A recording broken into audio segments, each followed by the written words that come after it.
Let's go in the garden. You'll find something waiting right there where you left it, lying upside down. When you finally find it, you'll see how it's faded. The underside is lighter when you turn it around. Everything stays right where you left it. Everything stays, but it still changes ever so slightly, daily and nightly, in little ways, when everything stays. Greetings, fellow adventurers, and welcome back to Ramblings, an unrepentant geeking podcast. As always, I am your host, Shaun Cronenfeld, and yeah, I hope you people appreciate what I'm doing for you. Instead of watching Jessica Jones before work like any sane person would be doing, I'm here recording my thoughts and feelings about the final 2 parts of the Adventure Time miniseries Stakes. Part 7, Checkmate, and Part 8, The Dark Cloud. So, yeah, you guys better be grateful. You better be grateful. Seriously, though, I really do want to be watching Jessica Jones, and now we've also found out that later this morning, Digimon Tri, the first part of the sequel reunion series for the original Digimon series, will be coming out here on Crunchyroll, and, well, this is going to be a very full weekend for me, is all I'm going to say about that. But okay. Let's dig into the final 2 parts of Stakes. And as I suspected, Adventure Time once again chose to zig when you would expect them to, when you would think they were going to zag. Essentially, after spending, 4 episodes building up a pattern, following a formula, Adventure Time completely explodes said formula in episode 7. Notice, for instance, that we never get, in either of these remaining 2 episodes, a little screen where we get the X over the Vampire King, which makes sense, because in more ways than one, he's still around, but I'll get to that. But no, they basically, instead of just having some sort of simple, easy fight over the remaining 2 episodes against an evil bad guy, Adventure Time goes a much more interesting way, a way that was suggested all along, since we've been first met the Vampire King in flashbacks and in the present day of Ooh. And that's mainly that the Vampire King wants to change. That just like Marceline, he feels the weight of the years. That he feels the pain of the endless cycle and nobody learning. And that he's tired of just being a monster. That he wants something more. And in that, we really do see that the Vampire King and the Vampire Queen are mirrors of each other. Both wanting similar things, both uncertain how to get it, and both just desperately trying to find a way forward. So, yeah, there we do get a brief fight with the king in Checkmate, and there's some good stuff in there, and I love the whole, wear your pants, and it's just, it builds nicely. We get some more great moments with Finn and Jake. I have to say that overall, for what was clearly a Marceline-focused storyline by design, Finn and Jake have gotten some of their best comedy moments in quite a while, but maybe since, a couple seasons even. It's just been really great having them around in the background, having them be just constantly doing their stuff. They've been very funny, and it's been great to see them return to form in this way. But regardless, the episode builds as we eventually turns out that the Vampire King was a lion. Okay.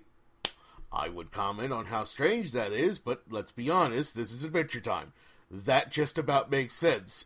But along the way, we also get some more great moments with Peppermint Butler, who, he's another big winner to come out of this series, because he gets some lovely development. I mean, he's still kind of a messed up, demented guy, but we do get to see him fanboy in this part, and it is delightful. I especially love the whole payoff for him wanting, at the start of Checkmate, wanting a signature, a autograph from the Vampire King.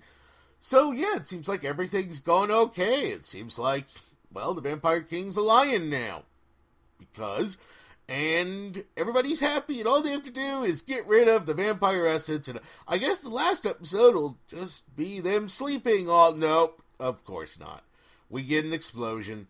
A big, giant, reality-destroying explosion to end at Part 7, Checkmate, and heading into Part 8, The Dark Cloud, where indeed we find our heroes having to face a dark cloud that is now the form of the Vampire King's vampiric essence. And if it turns out that the design of the cloud version of the Vampire King, whatever you want to call it, if it turns out that design wasn't heavily inspired, wasn't deliberately made as a reference to Miyazaki, and particularly Spirited Away, not Spirited Away, wow. Sorry, it's early. Princess Mononoke, I will eat my hat. Of course, I don't actually own a hat, but well, I guess you could, one of you guys could send me a hat, if you wanted. Though keep in mind, please, no sports teams. That's just not my thing. And I have a really large head. Like, I often have trouble getting hats that... Well, focus, Shaun. Focus. But, yeah, you could totally send me a hat. If you want to send me a hat, contact me and I'll give you my address. I'll always accept hats from strangers. It's an important thing to do. I don't see any downsides of just wearing strange hats. Nope, nothing I can think of. This got weird, didn't it? Yeah, it got weird. Kind of like the last episode of Stakes, eh? Yeah, you're not buying it. Okay, seriously though, the Dark Cloud gives us the final battle with the Vampire King, and it's a very satisfying conclusion to this entire miniseries. I always love a moment where we see a bunch of different characters scattered across a world. The long-established characters come together for a greater fight, and that's exactly what we get.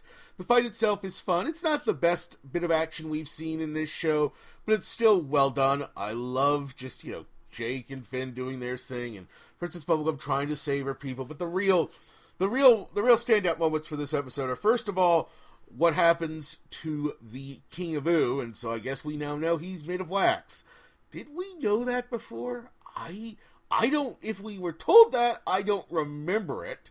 So I don't think we knew that, but it's an interesting reveal, because remember, Finn is the last human, probably, maybe, depends on, there's a certain other, woman out there, but basically he's the last human, and so while the King of Oo looks very human, he ain't. And now we know that for sure. And I guess I would say I feel sorry for the poor idiot, but no, that's about what he deserved.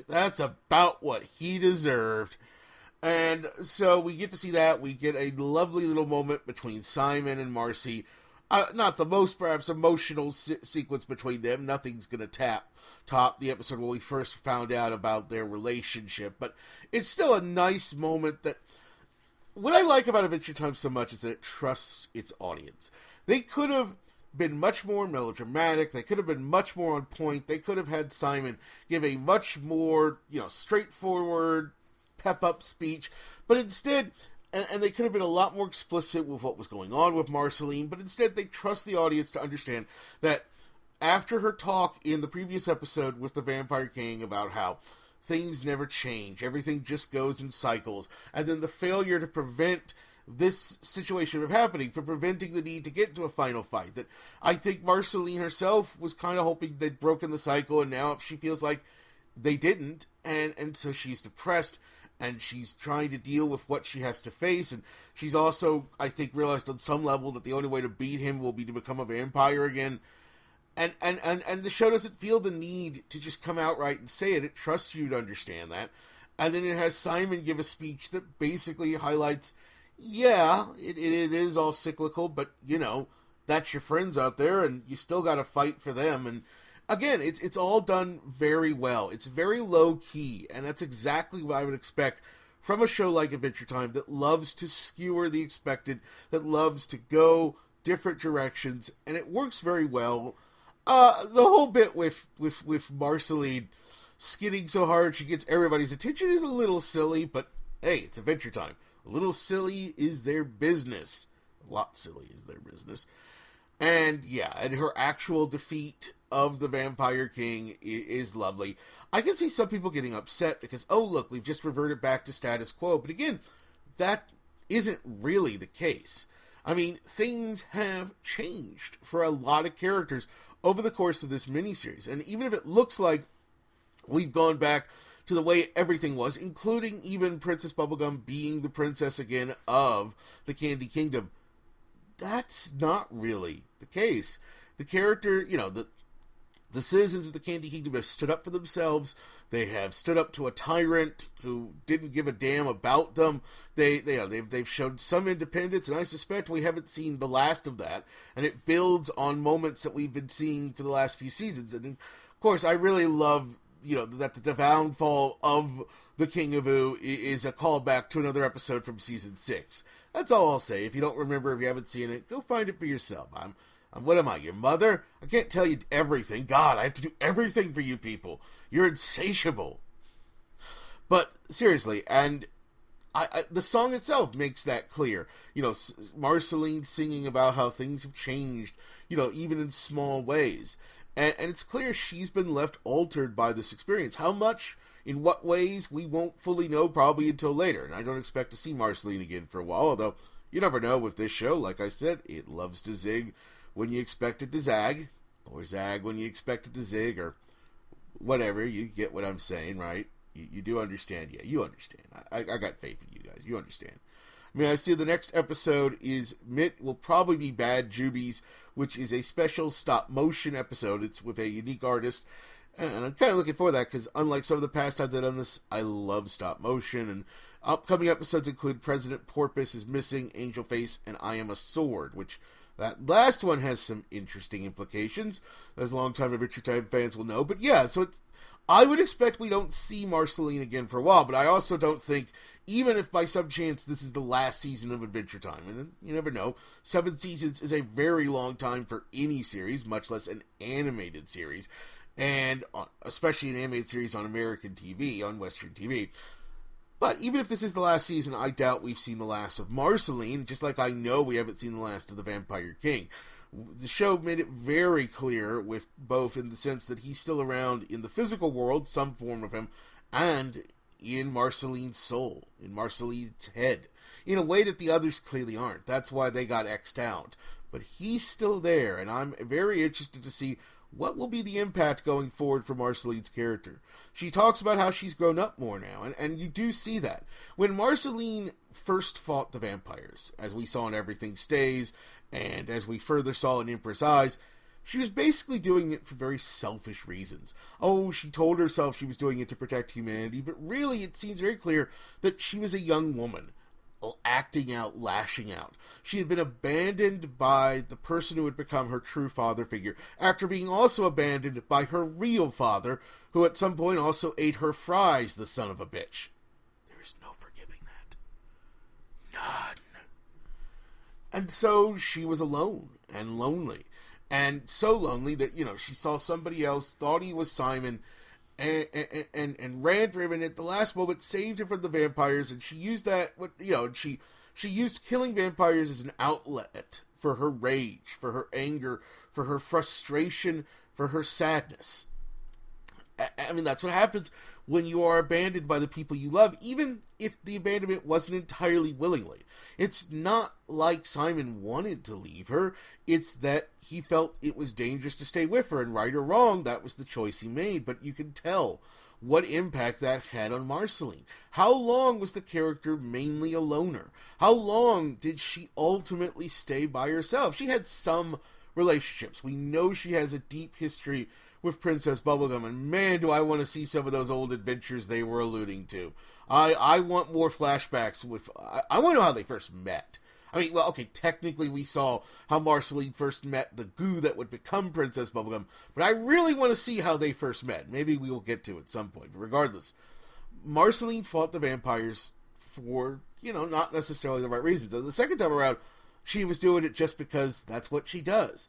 But with the Vampire King, she made a conscious choice. She made a choice to go help her friends, to go fight for something bigger than herself, not just out of revenge, but out of necessity, because she knew she's the only one who could really do it. And in the process, she gives up her mortality, but she's okay with that because she knows she'll have Bubblegum by her side. And I know some people will be disappointed that we didn't get more explicit shipping between those two. And sadly, as much as we've seen things go, move forward with characters like Garnet and the ending to Legend of Korra, I'm not sure we're there yet, or at least in this series. But I don't know if we'll ever actually see Bubblegum and Marceline being confirmed as former lovers, and if they'll ever get back together again. I mean, right now it's all supposition from shipping, technically. We've had creators of the show, people involved in the show, say it was canon, but then we've had them step back from that, so it's very difficult to know exactly. And shipping, I'm a fan myself. I've done shipping. I support this ship. I think it's a really good one, but, when you're shipping, you see what you want to see. So I can't entirely say for sure, but if we do, clearly this will be a vital moment, and it's no accident, I think, that Bubblegum blushes at the point where Marceline says they'll be buried in the ground together. It really is a reaffirming of their friendship, completing the process that we saw began, well, honestly, arguably back in the episode with the Door Lord, but especially earlier this season in the episode Bonnie and Nettie. So, all right. That is Stakes, and it was good. It was very good. It was great even. I won't say it was perfect. There were flaws along the way. I don't know if the finale quite pulled off as dramatically was what it was going for, the whole everybody comes together, even if I did still like the effort. But, that's Adventure Time for you. It's never been a particularly conventional show, and that's actually its greatest strength. I mean, there are I don't, as I said at the beginning of this, Adventure Time is not my favorite animated series on TV today. That is, again, either Steven Universe or Gravity Falls, depending on what day of the week you ask me. It's very hard for me to choose between those two. But what I do think that and I think Steven Universe is one of the most emotionally effective shows on TV right now, animated or otherwise, and what it's doing with its characters and its storytelling is brilliant. And I think Gravity Falls is a great example of focused, serialized storytelling that's also capable of producing standalone episodes. And I love how weird it's willing to get, but it's weird in a very organized and focused sort of way.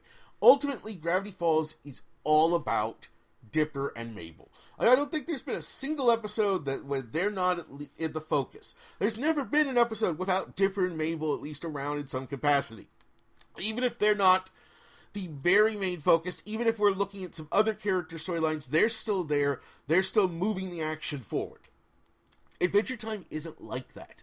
It used to be largely Finn and Jake's show, but that hasn't been the case for years now, for seasons now. And what Adventure Time really is a show where anything is possible. It's a show that can tell almost any kind of story in almost any kind of setting. Its scope allows it the possibilities that I'm not sure any other show on TV right now, again, animated or otherwise, can match. And it's a show that really embraces the strengths of the animation medium. Because that's what's so great about animation, that it's only limited by the skill of the artist involved. That there isn't, budget matters, time matters, but to a much lesser extent than, say, a live-action TV show or a movie, where you have to have special effects, and where you have to worry about filming everything just right, and there's these whole different set of concerns, and you've seen how long it's taken us to get to the point where movies, big budget, the biggest budget movies can match or even come close to matching the kind of vistas and imagery we've gotten in animation and comic books for years. And that's what's so wonderful about animation. But sadly, animation is also largely considered kid stuff. And there's nothing wrong with making animation for kids. I love plenty of shows. I watch plenty of shows right now that are designed first and foremost for kids, but have a bit more to them and are enjoyable nonetheless. But I wish we could get more. I wish animation could really be used to tell adult stories in addition to stories just for kids. And when I say adult, I don't mean the juvenile, false adult that is shit like Family Guy and a lot of the bad stuff on Adult Swim, which is, like I said, just juvenile coming from the other direction. I mean stuff that's complicated and interesting and philosophical and willing to take chances and try things. I want animated series that are the equivalent to stuff like Fargo or The Americans, shows that, because, as much as I love Agents of S.H.I.E.L.D., Flash, Arrow, I'm glad that those aren't the only kind of TV shows on the air. As much as I'm so psyched for Star Wars and for for the Marvel movies, I'm so glad that every movie isn't like that, despite these days apparently studios giving it their damn to make it that way.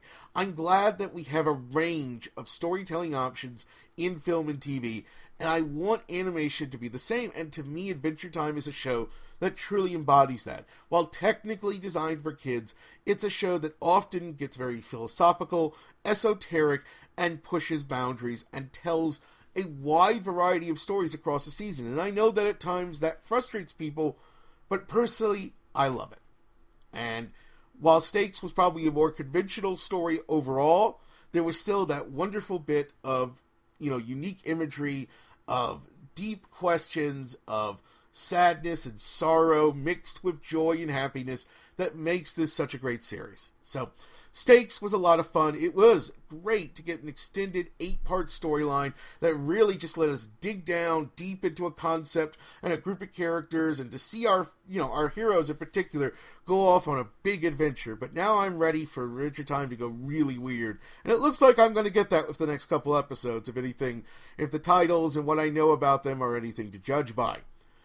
So, that was Stakes. It will be airing, I'm publishing this, it'll be airing in entirety later today on the original release, Friday, November 20th, 2015. So if you didn't get to see it, you can see it that way. It's also available on iTunes and Amazon. I highly recommend you check it out if you are an Adventure Time fan, or if you're even a lapsed fan, but you're vaguely aware of all the vagaries of the characters and their relationships, at least the basics. I absolutely recommend you check it out. I thought this was very successful. Not perfect, but never would have been. Very successful, and yeah, I'm glad to see they did it. Alright, and that's going to do it for this episode of Ramblings. Please check out my other stuff at unrepentantgeeking.com, where you can find all my other videos, including my recent review of the 3DS title Stella Glow that just hit shelves this week, I believe, or no, last week. And if you would like to support the show, please head on over to www.patreon.com/unrepentantgeeking, where you can drop a few dollars my way, and you can help the show stay afloat. Finally, if you are watching/listening to this through iTunes, please rate and review. That really helps spread the awareness of the show. It gets the show more attention, and I need attention. I need it! You hear me? I need it! So, come on, don't let me down. For Ramblings and Unrepentant Geeking, I'm Shaun Cardofeld, wishing you all long days and pleasant nights. Till next time.